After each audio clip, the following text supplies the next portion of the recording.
You're listening to the Woman of Value podcast. You are about to hear the story of a woman who is following her dreams and passions and creating positive change in the world. Dynamic understanding of how you dance with your environment, with your food, with your sleep, with exercise, and how it can either really keep you from getting any diseases, or if you don't take care of yourself, it can really give you disease. All of that has been really powerful for me, in learning and hopefully sharing with the world. Raquel Baldelomar is the founder and president of Quaintise. It's an award-winning marketing and branding agency based in Santa Monica. In 2015, she decided to devote more time to changing the conversation of healthcare from sick care management to disease prevention. I love that. She co-authored the book Sugar Crush: How to Reduce Inflammation, Reverse Nerve Damage, and Reclaim Good Health. She's also a Forbes columnist where she reports on corporate wellness, executive health, and the creative process. She's also a TV host and producer for CNN, focusing on stories related to executive health, wellness, and how travel stimulates creativity. Anything creative is something I'm going to want to hear about.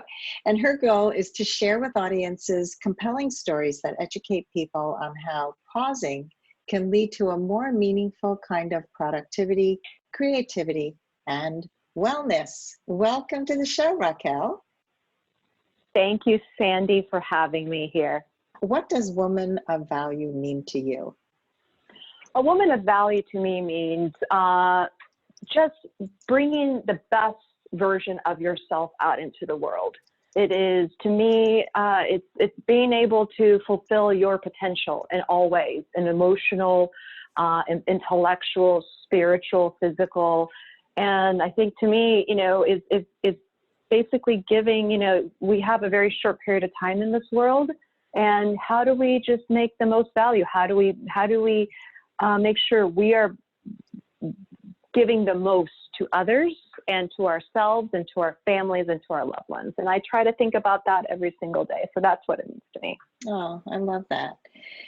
I think it's such a holistic way of looking at not only your life, but the lives of others and how we all impact each other. And it's just beautiful. I love listening to everybody's definition because they're all different. So take us to your aha woman of value moment, because you are now quite successful in your life. You have created some change to get there. So tell us about that. Tell us about the steps leading up to it and the steps that led you to the empowered life you have today.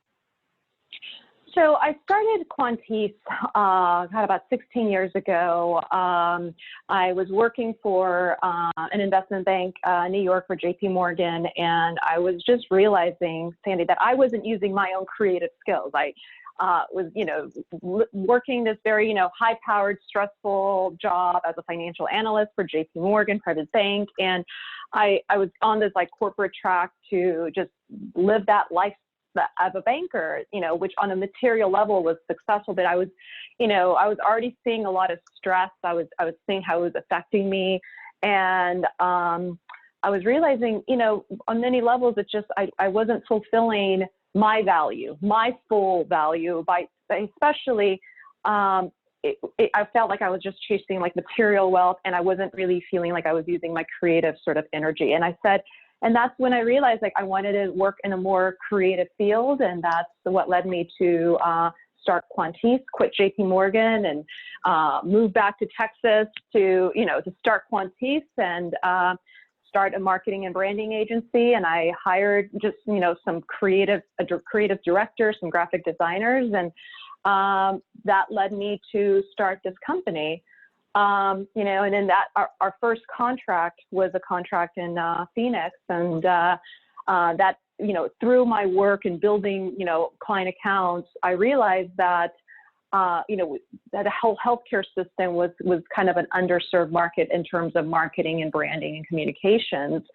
And a lot of the companies that were, that were in that space were all about disease management, sick care management. All the healthcare companies that that were kind of hiring us was focused on it was pharmaceuticals, and it was just disease management. And I realized early on that very few companies were kind of talking about prevention as management for their health. And it was all about sick care management. And once you have the disease, that's when people hired, companies like ours, is to promote drugs and all these therapeutics for disease prevention. And I came across a doctor in Arizona who was really on the forefront. His name was Richard Jacoby. He was developing, he was a peripheral nerve surgeon, worked with a lot of diabetic patients. And through all of his work and surgeries and clinical studies, he was able to prove how sugar creates inflammation, how it causes inflammation of the nerves, and whatever end organ that nerve is attached to, it creates all this disruption and problems. And, he said to me, I have all these ideas. I have this clinical studies. Can you help me get this out into the world? And both of my grandparents had diabetes.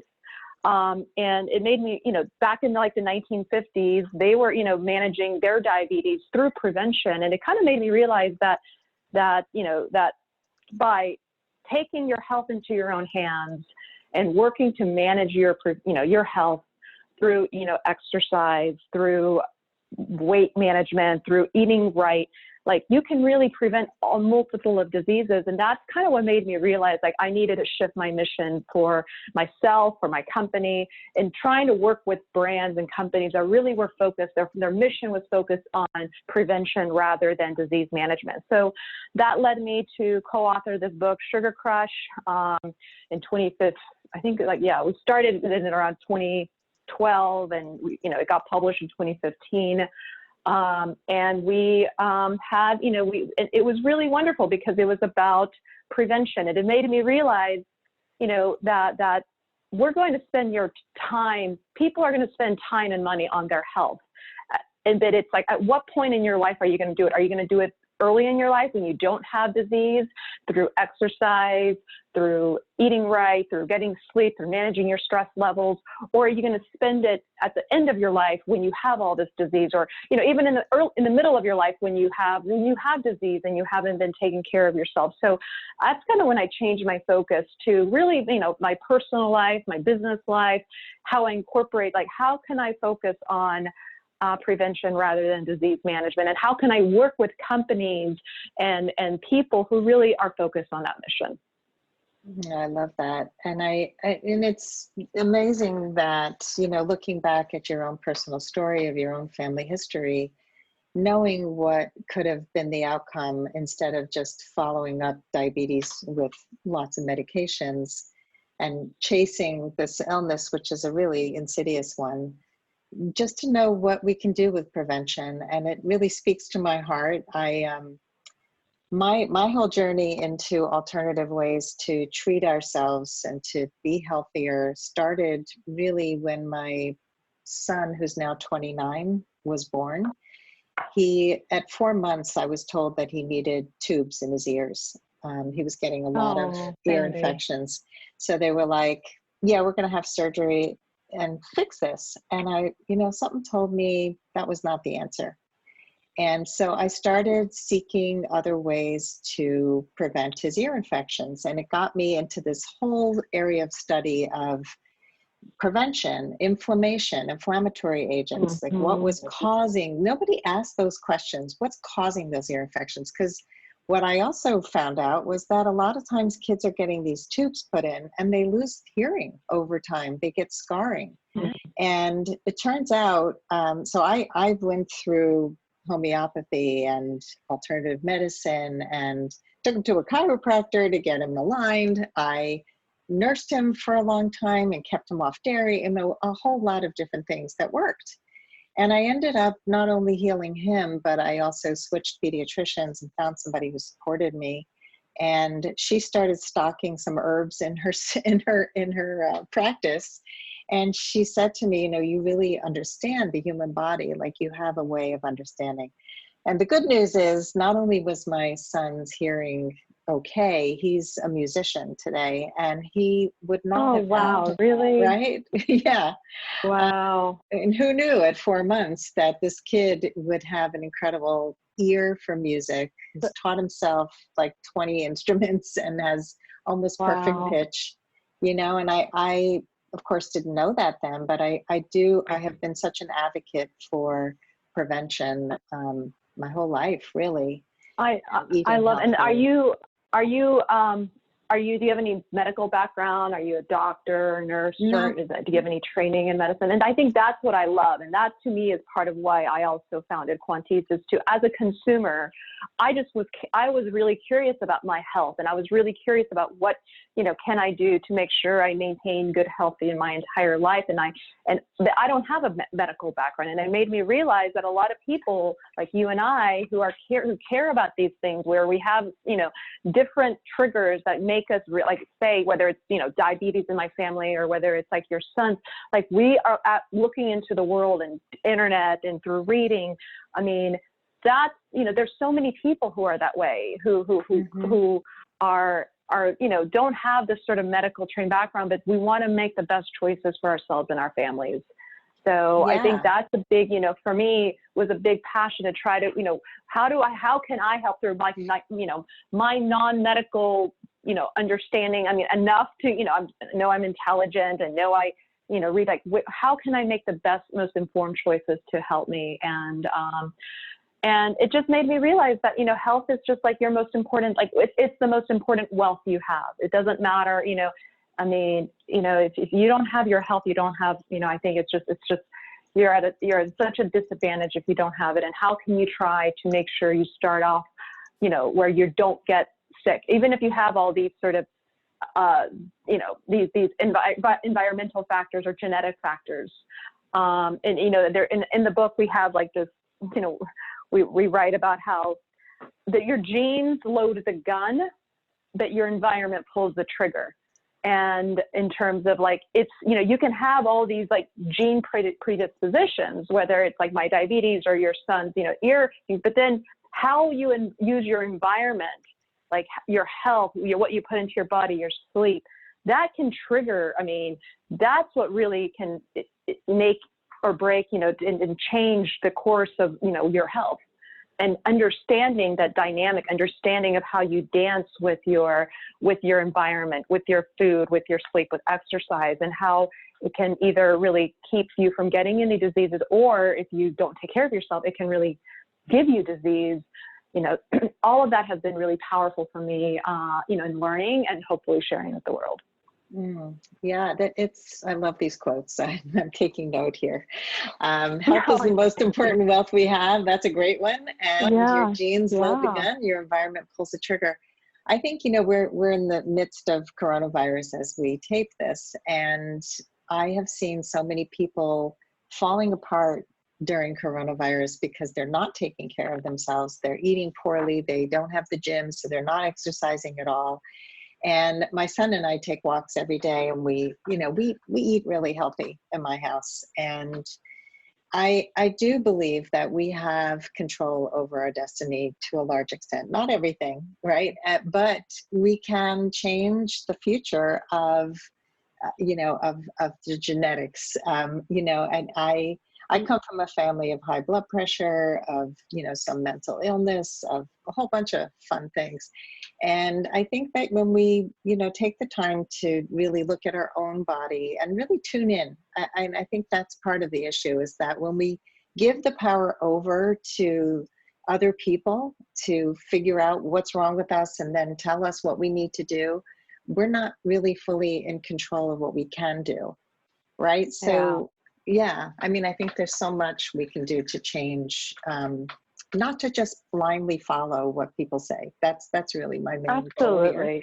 Absolutely. And being connected with yourself, like that's a big sort of focus that I have in just working with, companies and trying to focus on, what prevention means. What does prevention actually really mean?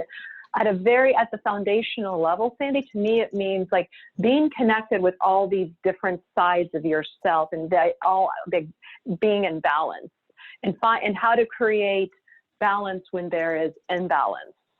And like, at a very rudimentary level, we have a lot more sides of this, but, at a very base level, we have like an intellectual side, an emotional side, a physical side, a spiritual side. And how does that all stay in balance?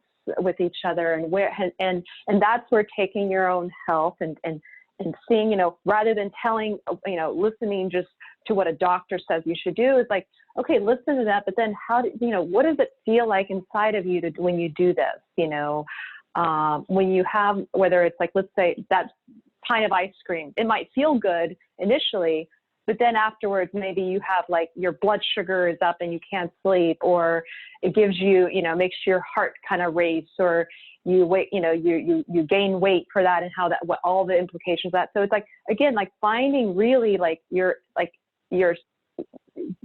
finding that how to create balance through all these different sides of you, and why are you making those choices maybe that maybe not be healthy, whatever it is, whether it's drinking, smoking, eating, whether it's like not, using, not making healthy choices for your life, but finding, ways to actually like really address the underlying issue. Like, to me, that's what prevention is. And it's really kind of being in tune with all these different sides of yourself. There's a real mindfulness and connectivity of all the parts. I think that's great. So let's take a step back and walk us through. You made it sound so easy, like you quit your job, you were making a lot of money, suddenly there's this beautiful business and you wrote a book. There were steps in between. I'm sure it wasn't like one even keeled, forward trajectory that got you there. So take us through some of the struggles, some of the hardships of starting a business and getting it to be as successful as it is today. Well, I've always said that to be an entrepreneur, you have to be able to dive into dark psychological waters and be a strong swimmer. You have to do both. You have to be able to go into those dark places emotionally, and where there is chaos around you, there's tons of volatility, and find that order out of that chaos. And that's, again, going back to why your health needs to be so important, why you need to be so grounded, because if you're not like in a healthy place spiritually, emotionally, physically, mentally, you're not going to be able to be a successful entrepreneur. You're just not. And I think what I had to learn is after I quit JP Morgan, I was, starting this, it was actually like right around like after the recession. I mean, in 2008, I remember I moved to Phoenix, a few years beforehand, and it was really hard trying to, I had started getting some new accounts. It was really hard just, building, our name. We had no history, no client base, no real portfolio. And I remember having to wait tables, just to get by, just to be able to afford a $700 a month studio apartment. In Phoenix, I had to wait tables. And it was such a humbling experience for me, because I was making, close to six figures working for JP Morgan in New York, living, Midtown Manhattan, and, living this life of like this, a young, successful financial analyst. And to make the choice of giving all that up, I mean, to start this company, it was really hard. And then, and that's where I say you have to be able to be an entrepreneur. You have to be able to dive into dark psychological waters and be a strong swimmer. And that's when I realized that through just, waiting tables at night, I, during the day was building my company, working to get client accounts. And where I realized the niche of healthcare was really underserved. There were not a lot of companies focus on just healthcare in terms of marketing and branding and advertising, and the whole healthcare demographic. I mean, it was, there's so many nuances to healthcare marketing, healthcare advertising that a company had to be aware of, from like HIPAA compliance to Stark laws to understanding all of the different audience groups within healthcare, from consumers to physicians to health systems to payers, and how do you communicate messaging to all that. So I realized that there was by actually focusing and making a niche and focusing not just on all these other brands, because for a couple of years, we were just taking any client that we would that needed to have advertising and marketing and wanted an agency. We decided to actually, limit our business to just healthcare. And at the time, it was a really risky move because there weren't a lot of companies, a lot of ad agencies focused on healthcare. And now there are, but it's like at the time there wasn't. So by doing that, though, we made a risk. I made a calculated bet, and that's when we actually started getting some sizable accounts because we were able to focus, show that we had this expertise in healthcare that other marketing and branding agencies didn't. And that's what helped us turn around. And then that's what, we've landed some, the largest OBGYN group in Arizona. We landed Phoenix Children's Hospital. We landed, these, we ended up doing a campaign for MD Anderson Cancer Center. And then all of that then led us to then, to come out to created opportunities in Los Angeles, and then we opened our second office in Los Angeles, and I've been here in LA for 9 years now because of that growth. But it all started from that germ of an idea of saying, okay, we got to focus our expertise. We got to focus on what we, who we are, and what's the type of clients we serve. Yeah, niching is such an important part of business, and I think this is where a lot of people get it wrong. Having a wide net, and I would say as a dating and relationship coach in my other practice, I see the same thing in the dating world. You have this wide net, I'll just date anybody, that's how I'm going to find somebody. Mm-hmm. And you don't state your requirements and you don't narrow down. It's the same thing in business. So I had the same thing, like when I started my business last first date, I didn't want to narrow on a niche. I felt like it was confining. It was a trap. It just felt like, ew, I want to do everything. I want to help everybody. And without that, nobody can find you. You start to focus your attention on the area that you're focused in. And so you start writing about it. You start, talking about it. You appear on shows about it. You appear on podcasts about it. And that's how people start to find you and trust you. So it's, mm-hmm. I think people tend to believe that a niche is too narrow and they can do it all. And I've seen too many businesses where you go on a website and you're so confused about what it is that they do that you bounce off. Yeah, exactly. And you have to just understand who is the audience that you're trying to serve. And the audience of the healthcare audience is very different than the audience of the beauty and audience versus the entertainment audience versus the automotive audience. And you're not going to be successful, trying to, I think to be a jack of all trades in this world where specialization is really valued. I think specialization is becoming more and more valued. And, but also knowing how to, even in a specialized area like healthcare, there's still a lot of room. There's still a lot of this is where understanding and really getting into the details, you understand how large healthcare is and how large the nuance is. And that's part of that specialization, is that you can still be very broad in general, even in healthcare, and I think that's the expertise you develop as I've gotten older, I realize there is so healthcare so broad, Apple is getting into the healthcare business. Philips and Samsung are actually now in the healthcare business. And so it's very, very broad. And that's where, and then when you realize that, and when you can kind of, you actually have this power that allows you to, be nuanced, and it really allows you to give value to someone. And then, going back to the value, how can you, when you're specialized, you can also be specialized in general at the same time. You have to be able to kind of be a little bit in the weeds of your business, but you also have to be able to step back and look and see how other industries are doing and what best practices you can take from other industries, and how companies like tech companies, are now, getting into the whole, health world. I mean, if you just saw Google recently purchased Fitbit.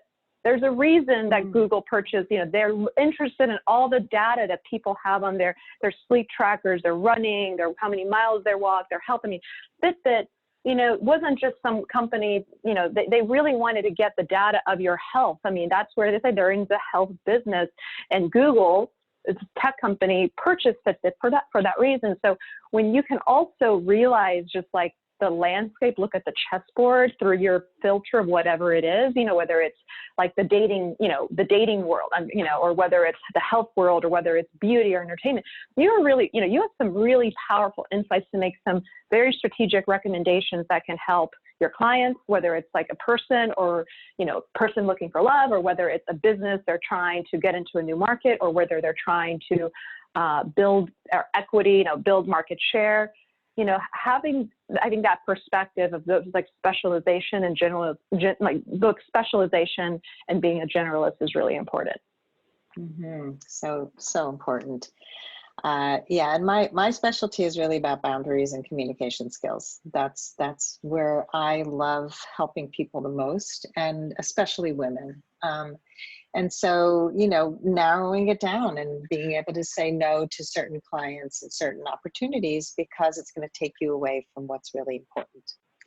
Oh yeah. I totally agree with that. I mean, we only have like a certain amount of like energy reserves. We only have a certain amount of capacity, to focus on things. And it's when we try to say yes to everything, and I think it's especially hard for women, especially women with families, to they want to, if you're saying yes to everything, or even, I mean, you can't really focus on like the things that are really, really important.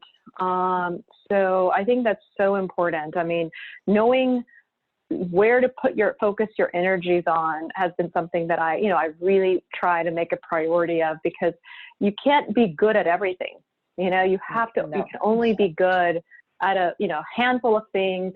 Our minds are truly like, I mean, they're like a computer.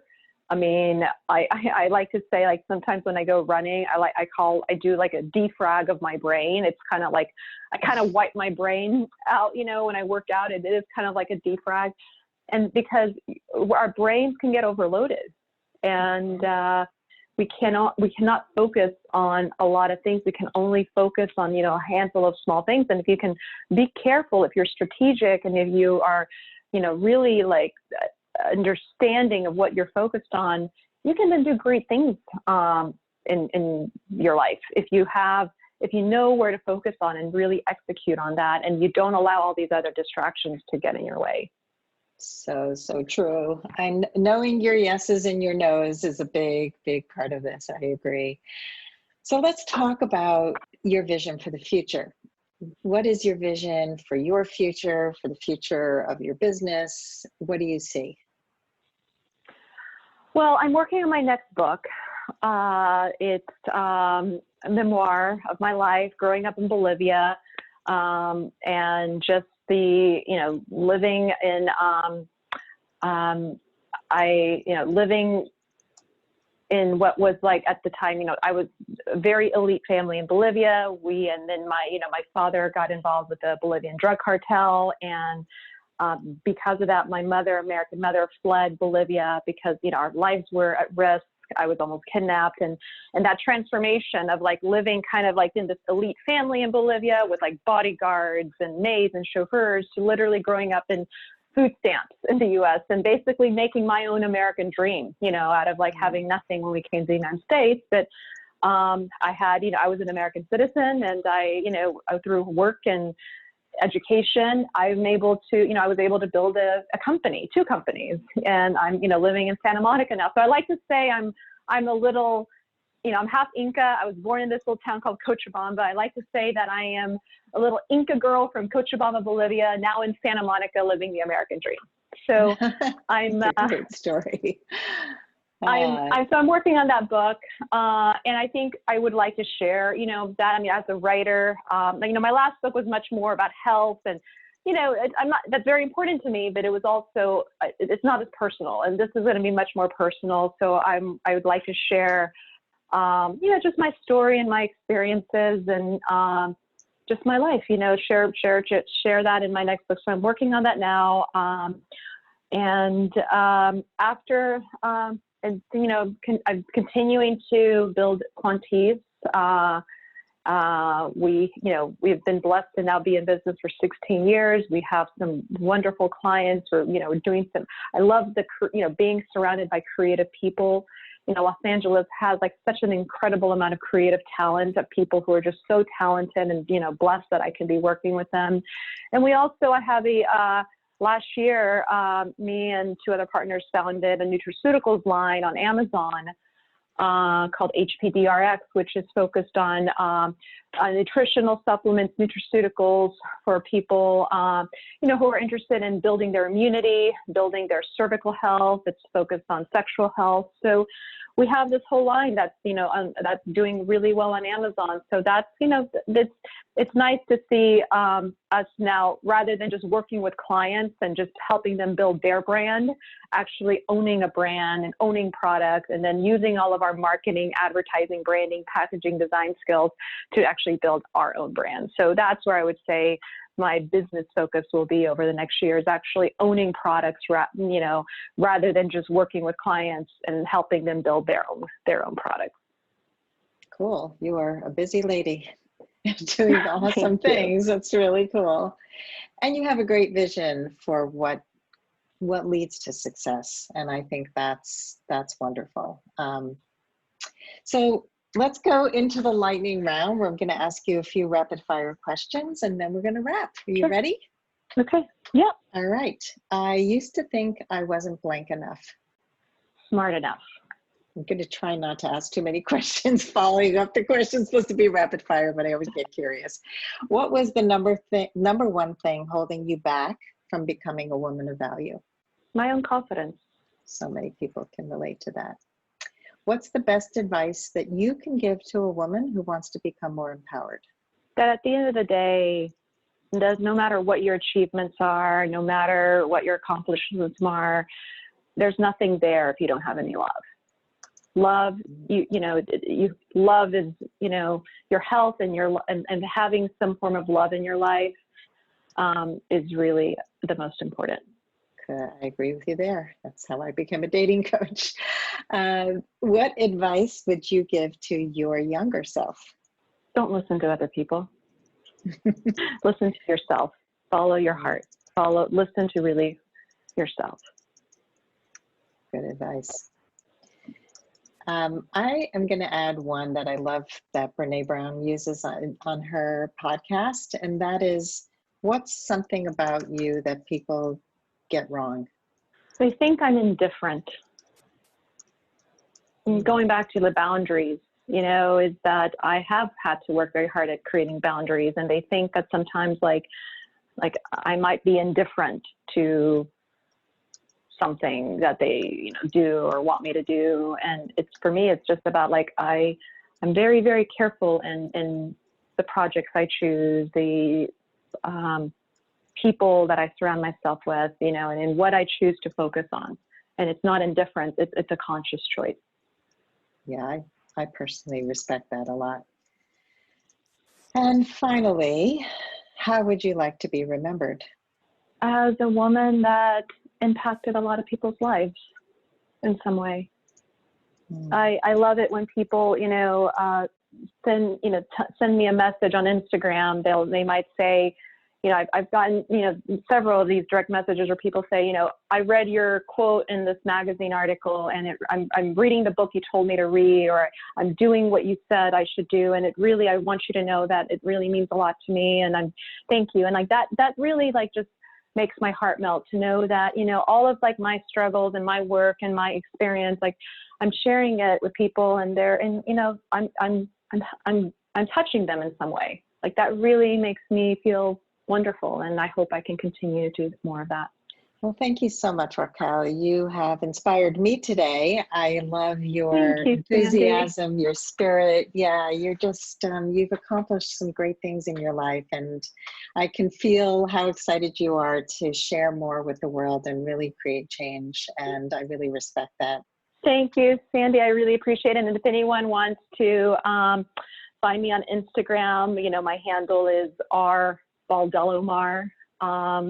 And I look forward to, the feedback, and, I look forward to sharing my journey with people who are interested in all the things I'm interested in, and just continuing to just make, just trying to make a difference. I feel like there's a quote by Picasso that says, "The purpose of life is to find your gift, and the meaning of life is to give your gift away."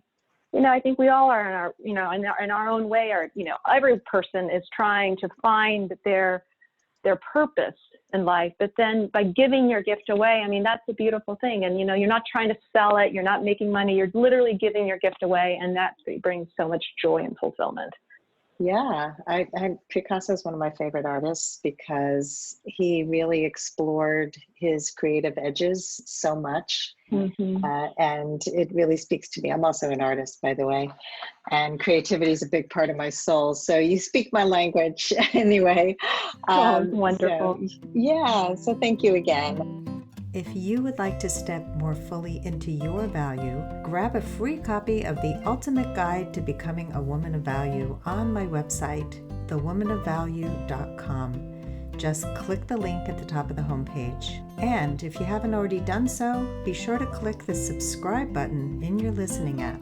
And if there's something in this episode that inspired you, please share it with others, because the more we share these inspirational stories, the more women of value we will have in this world. I'll see you next time.